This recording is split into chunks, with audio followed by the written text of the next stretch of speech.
अस्सलाम वालेकुम व्यूवर्स। उम्मीद करती हूँ आप सब खैरियत से होंगे। मेरी आज की वीडियो शेफ़ लरा के बारे में है और मैं आपको दिखाऊंगी कि मेरी थोड़ी सी लापरवाही की वजह से मेरे प्लांट को कैसे नुकसान पहुंचा। ये आप इसके पत्तों पे ब्लैक स्पॉट देख रहे हैं। इस पे मैंने शाम के टाइम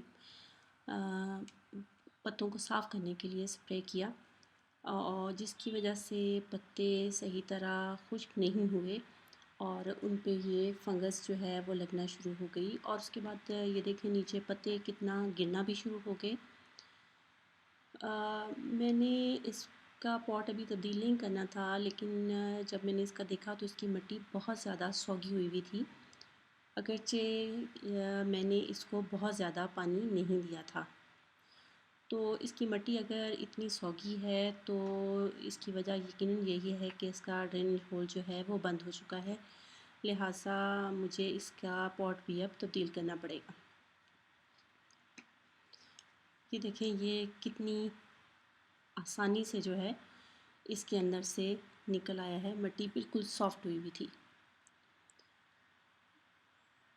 अब इसके लिए मैंने निस्बतन एक बड़ा पॉट जो है वो सिलेक्ट किया है और इसमें मैं गमले का एक टूटा हुआ टुकड़ा है वो रख दूँगी और इसके बाद इसको मिट्टी से भर लूँगी गमले को। शेफ़ लरा जो है वो ब्राइट टू मीडियम लाइट में बहुत अच्छे से सरवाइव करता है। अगर आप इसको इंडोर रखते हैं तो इसके लिए ऐसा कॉर्नर सेलेक्ट करें जहाँ पे रोशनी आती हो, क्योंकि अगर इसको कम लाइट मिलेगी तो ये डल होना शुरू हो जाएगा और इसके पत्ते जो हैं वो पीले होकर गिरना शुरू हो जाएंगे। और अगर आप इसको आउटडोर रखते हैं तो इस बात का ध्यान रखें कि ऐसी जगह ना हो जहाँ पे डायरेक्ट सनलाइट आती हो, क्योंकि ये इनडायरेक्ट सनलाइट भी बहुत ज़्यादा देर बर्दाश्त नहीं कर सकता। इसके पत्ते जैसे मोम पिघल के थोड़ा मोम के बने हों, इस तरह हल्की सी इनकी शेप जो है वो तब्दील होना शुरू हो जाती है और आपका प्लांट जो है वो ख़राब होना शुरू हो जाता है। पॉट में मिट्टी मैं भर रही हूँ। अभी इसमें कुछ मिट्टी और डलेगी।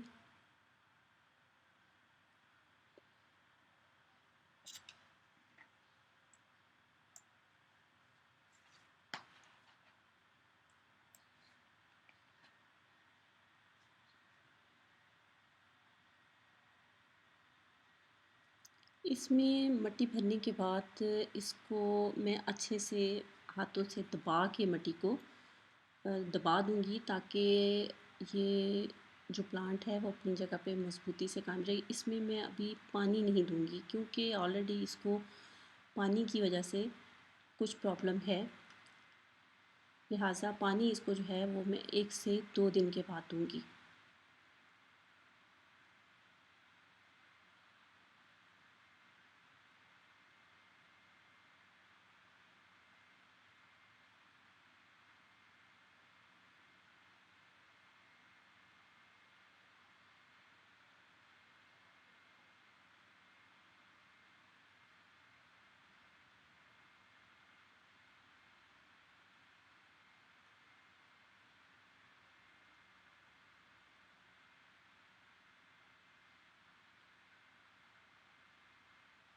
हाथों से इसको अच्छे से अब दबा देंगे इस तरीके से, ताकि प्लांट जो है वो अपनी जगह से मूव ना करे।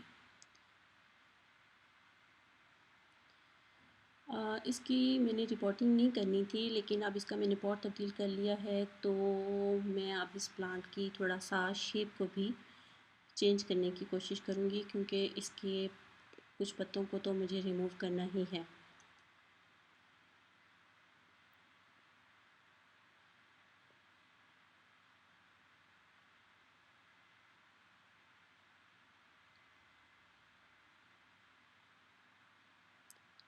ये अब मेरा प्लांट है और अब इसकी जो है मुझे लीफ भी काटनी है और उसकी कुछ स्टेम्स भी जो हैं उनको भी मैंने अलहदा करना है। अब ये इसके ख़राब पत्ते थे, लेकिन मैं ऑलमोस्ट इसके तक सब पत्ते ही जो है मैं अलहदा कर दूँगी और इसकी जो शेप चाहिए उसके मुताबिक मैं इसकी कटिंग भी कर लूँगी। इस प्लांट को आप पानी जो है उस वक्त दें कि जब इसकी मिट्टी तकरीबन 1 इंच तक ड्राई हो सके। ये देखें, अब इसको मैं थोड़ा सा शेप, एक ट्री की शेप देने की कोशिश कर रही हूँ। अम्ब्रेला प्लांट बहुत अच्छा बोनसाई बन सकता है। अगरचे इसको बोनसाई बनाना थोड़ा सा मुश्किल काम इसलिए भी है कि इसके लीव्स जो हैं वो कंपाउंड लीफ है, मतलब एक शाख पे 7 से 8 जो है उस पर 7 से 8 पत्ते जो हैं वो इकट्ठे निकलते हैं, जिसकी वजह से इसको थोड़ा सा बोनसाई की लुक देना ऊपर से मुश्किल भी होता है। इसकी मैं अपनी ख्वाहिश के मुताबिक इसको मैं काट लूँगी और इसकी स्टेम्स को भी मैं ज़ाया नहीं करूँगी, क्योंकि मैं आपको दिखाऊँगी कि आप इसको कटिंग के ज़रिए इजीली कैसे ग्रो कर सकते हैं। इसकी हार्ड स्टेम को आप एयर लेयरिंग के ज़रिए भी ग्रो कर सकते हैं। अब ये इस प्लांट की शेप देखिए ये बनी है। ऊपर जहाँ से मैंने इनकी कटिंग किया है यहाँ से न्यू लीफ निकलेंगे और ये थोड़ा सा ट्री की शक्ल जो ले लेगा और बिल्कुल एक न्यू इसकी लुक बन जाएगी।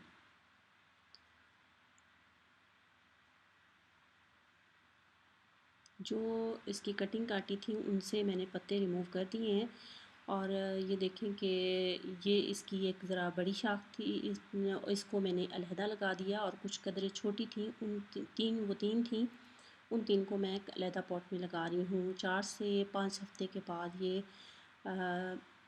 रूटिंग स्टार्ट कर देंगी। इनको फ़िलहाल मैं सायादार जगह पे रखूँगी और इनको शुरू में रेगुलर इनको पानी दूँगी ताकि ये अच्छे से मॉइस्ट रहें।